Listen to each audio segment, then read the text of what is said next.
আরে আজান তো কখন দিয়ে দিছে, এই রাস্তা যদি যাই নামাজে দেরি হয়ে যাবো, যাই এই রাস্তা দিয়া। এই রাস্তাতে বহু যুগ ধরে লোক আসে না, একটা আইদা সরকার মটকামো। আরে রাস্তাটা এমন লাগতেছে কে? ওই দাঁড়া, আরে কে ডাকলো? কেউ তো নাই। আরে আপনি কে? আমি এই জঙ্গলের বাদশাহ। তোর এত বড় সাহস, তুই আমার রাস্তা দিয়ে যেতে হস, তোর 3টা প্রশ্ন করবো, এর জবাব দিবি না তোর আমি মাইরে লামো। আমি তো মুসলমান, এই শয়তানের জবাব তো আমার দিতে হইব। আচ্ছা ঠিক আছে, আমি তোর 3টা প্রশ্নের জবাব দিতে পারলে তোর এই জঙ্গল ছেড়ে চলে যেতে হইব। ঠিক আছে, তাহলে প্রথম প্রশ্ন শোন। মান রব্বুকা, দ্বিতীয়টা মান দীনুকা, 3 নাম্বারটা মান নাবিয়ুকা। বল। হ্যাঁ, তোর এই প্রশ্ন উত্তর আমি খুব সহজে দিতে পারবো, কারণ আমি একজন মুসলিম। তোর প্রথম প্রশ্ন হচ্ছে মান রব্বুকা, আমার রব কি? আমার রব আল্লাহ। তোর দ্বিতীয় প্রশ্ন মান দীনুকা, আমার দিন কি? আমার দিন ইসলাম। তোর 3 নাম্বার প্রশ্ন হচ্ছে মান নবিয়ুকা, আমার নবী কে? আমার নবী হযরত মুহাম্মদ সাল্লাল্লাহু আলাইহি সাল্লাম।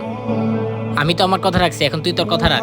ঠিক আছে, তুই একজন ইমানদার ব্যক্তি, তুই আমার 3টা প্রশ্নের উত্তর দিছস। ঠিক আছে, আমি আমার কথা রাখতেছি। আলহামদুলিল্লাহ। ভিডিওটি ভালো লাগলে অবশ্যই চ্যানেলটি সাবস্ক্রাইব করবেন। আসসালামু আলাইকুম।